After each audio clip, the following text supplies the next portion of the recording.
In the last lesson, we talked about two types of plots, a box and whiskers plot, excuse me, and then a stem and leaf plot. We also, in the past week or so, have discussed what we call outliers. And it turns out that everything that we know about the box and whiskers plot can actually identify if we have outliers, and if we do, where they would be. So recall that there were 5 significant values that show up on a box plot or a box and whiskers, right? The max and the min, the Q1, the Q2, and the Q3. Okay. Remember, the Q2 is the median of all the data, right?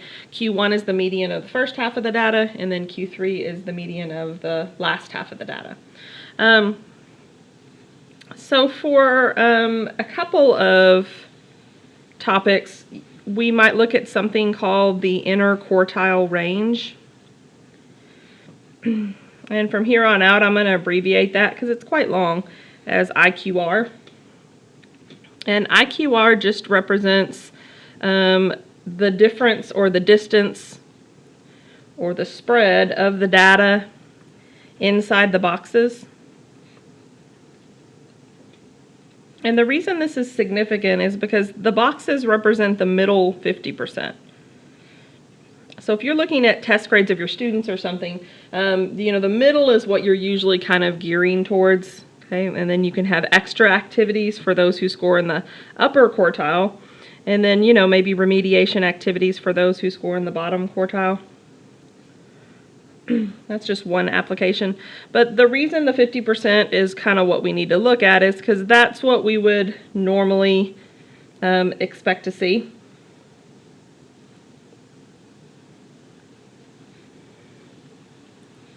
So I'm just going to call them kind of the average values. Okay, so if we were talking about test scores and you wanted, the average student, that would be that middle 50%.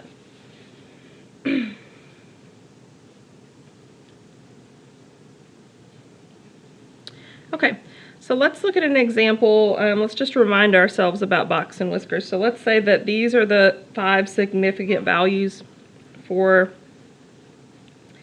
a list of points that we have.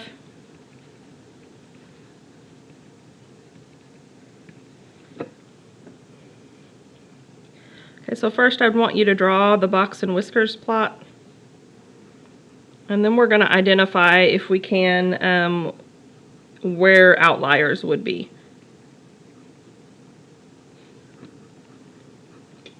So first thing, when you're doing your own box plots, your own box and whiskers plots, you need to make sure that you're doing a number line first. Notice that my min is 10 and my max is 50.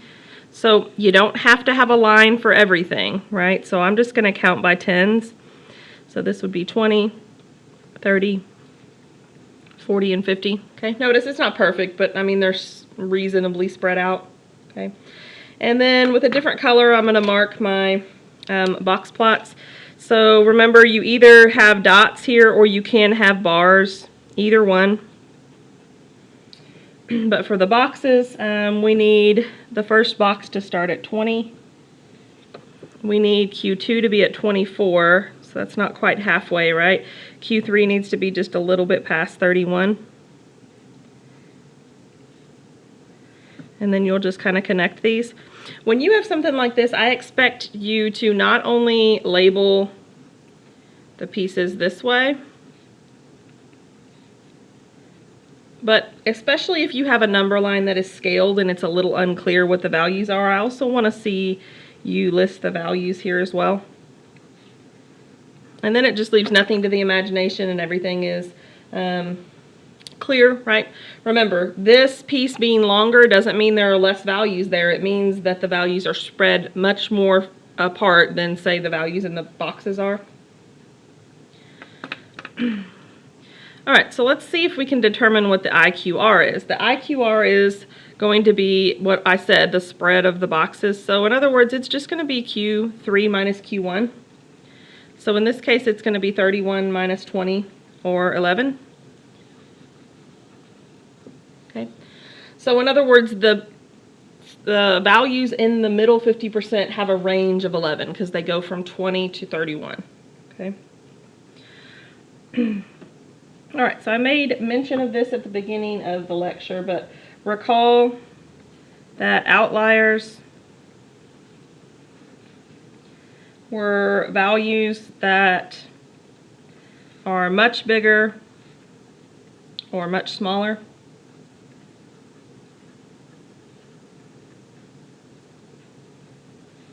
than other values. You know, but what constitutes much bigger? That's kind of the iffiness about saying it's an outlier, right? Like, is the value just happen to be like the lowest one, or is it truly like much bigger or much smaller? Okay, so I gave you an example in the last lecture of, or maybe it was a week ago or so, a couple lectures ago, about Michael Jordan responding with his annual salary when he was being compared to just geology majors, right? So he was certainly an outlier because he was a lot higher than them, or than their salaries. But how do you know, or how do you tell if a value is truly an outlier? And the answer is, we are going to use the IQR, and the IQR is going to help us determine whether or not something is an outlier or not. So here is how we tell. Any value more or less than 1.5 times the IQR away from Q1 on the left or away from Q3 on the right,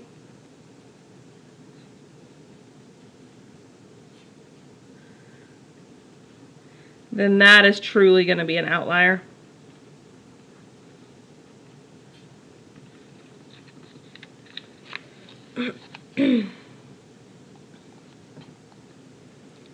All right, so let's just use the numbers in example 1, and I want you to determine what values or what ranges of values would be outliers for example 1.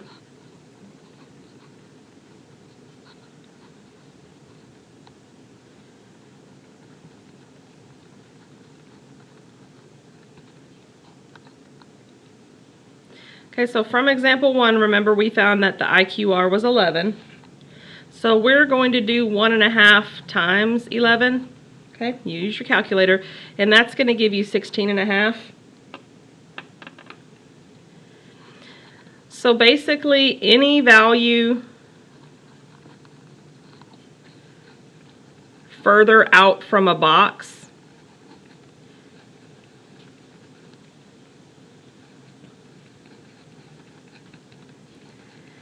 by more than 16.5 is going to be an outlier.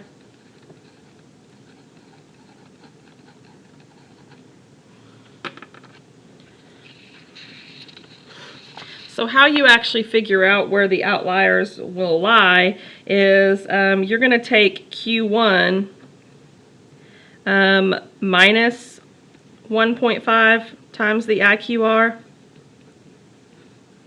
Okay, and then I'm going to skip a little space, and then you're going to take Q3 plus 1.5 times the IQR. And anything further out than these numbers, okay, so more than this away from the boxes, is going to be considered an outlier. So let's figure out what this is. So it would be 20, right, minus 1.5 times 11, but we already figured that out, right? So that would be 20 minus 16.5. So we get 3.5. So I'm going to circle that. So what that means is that anything less than 3.5 is an outlier.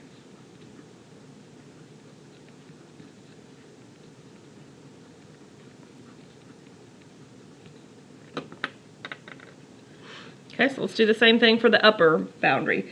Q3 in this problem was 31, right? So 31 plus 1.5 times 11. And again, we already figured out what that part was, right? It was 16.5. Is going to be 47.5. So anything more than that value would be an outlier. In other words, if we stay in this range between 3.5 and 47.5, then we are not technically an outlier. We might be a high value or a low value, but we're not so high or low that we're considered an outlier.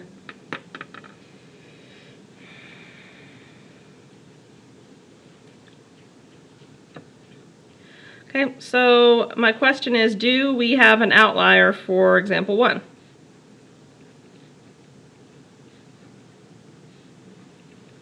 Now notice, I didn't give you a list of values, but there are 2 values you know about for sure, right? The max and the min are going to be the highest and the lowest values in the list, okay? So notice that 50 would be an outlier. Now, just to be clear, there actually could be more outliers. I mean, you don't know since I didn't give you the list. If there was a 49, that would be an outlier. If there was a 48, that would be an outlier. But 47 is within the range, so it would not be an outlier.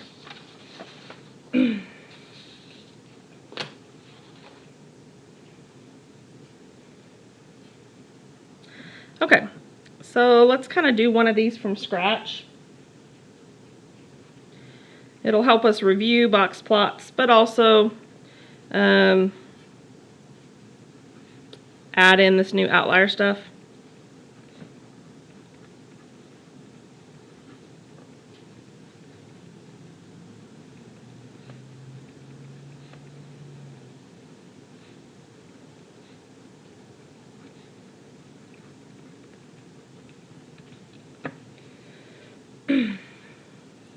So let's say that this is the list I give you.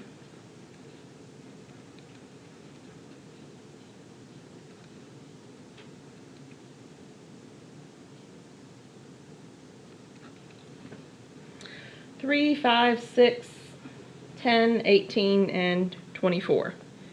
Okay, so notice, if we're going to choose an outlier, it probably wouldn't be any of these, right? These are pretty clustered together. An outlier is something that is like way outside the range. So maybe 24 is an outlier, but then we also have 18 that's kind of high. So, you know, both of those could be outliers, or neither one of them could be outliers. So first, let's come up with our 4 values. So the min is 3, right? The max is 24. And then let's figure out Q1, Q2, and Q3. Okay, we always start with Q2. So notice there are 2 tied for the middle, right? So when there are 2 tied for the middle, you just take the average of the 2. If you go square in the middle between 6 and 10, you get 8. So 8 is our Q2. Okay. Remember that when you have 2 tied for the middle, when you split it down the middle, this is the first half, right? And this is the second half. Okay, so notice I have 3 values in my first half, right? And what would be the middle of those first 3 values? The middle is 5. So this is my Q1. And same thing here, if I cover up these first values, there are 3 values in the last half, right? And the middle one of those is 18. So I get 5 and I get 18. Okay, so let's do a number line, and notice we need to go all the way from 0 to 24. So I don't know, I might count by 2s. So 0, 2, 4, 6, 8, 10, and all the way up. I don't think I really left myself enough room here, but we're going to squeeze it in.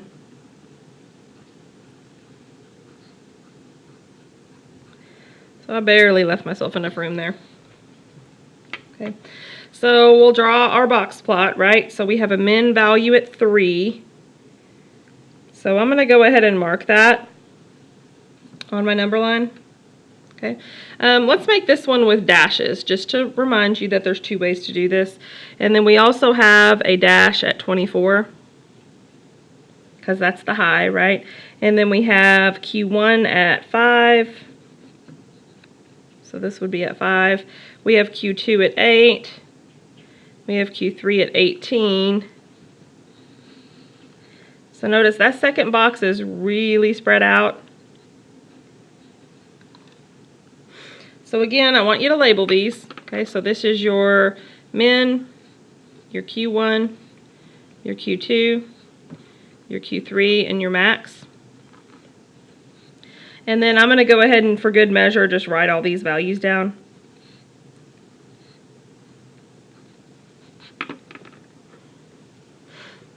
Okay, so first let's figure out what the IQR is. So IQR is simply Q3 minus Q1. So that's just going to be 18 minus 5, which is 13.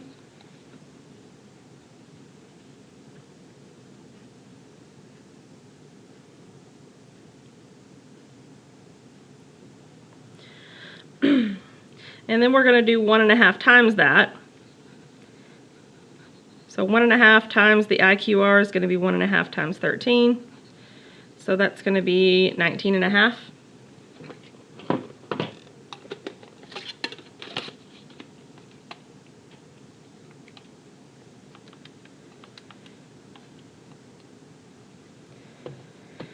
Alright, so where will the outliers be, if any?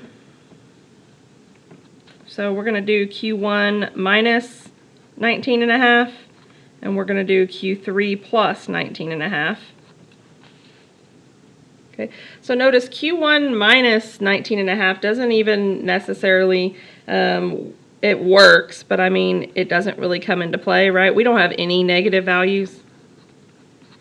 But this technically is the lower outlier boundary, so anything less than this is an outlier.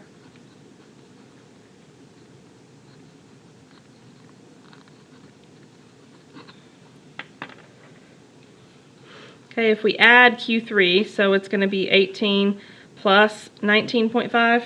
Okay, so notice that is bigger than maybe we expected it to be, so it's going to be 37.5. So anything more than this is an outlier.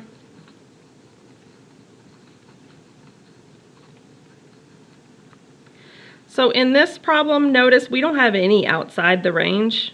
Okay, there should be an L there. So Li, anyway, that's really sloppy, but you get the point. Okay, so in other words, we have no outliers. So that's what I mean when I say you can't really judge by looking at it. I mean, 24 was certainly a large value. It was the largest of our list, but it's not large enough to be considered an outlier.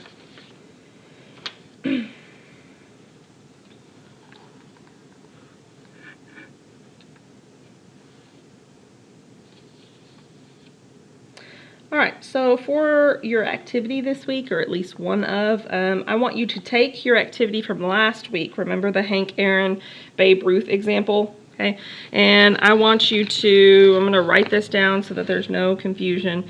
I want you to email probably just a picture. Okay, but I want you to draw a box and whiskers plot for each player.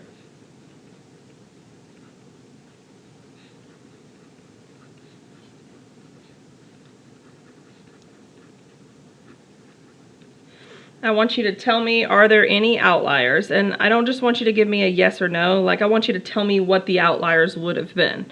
Like, I want you to maybe write a sentence, or you can type it up in your email. I want you to write a sentence that says anything outside of these numbers would be outliers, and then tell me, yes, we have outliers, or no, we don't. And then lastly, I want you to also do a stem and leaf plot just to make sure we remember how to do those for each player.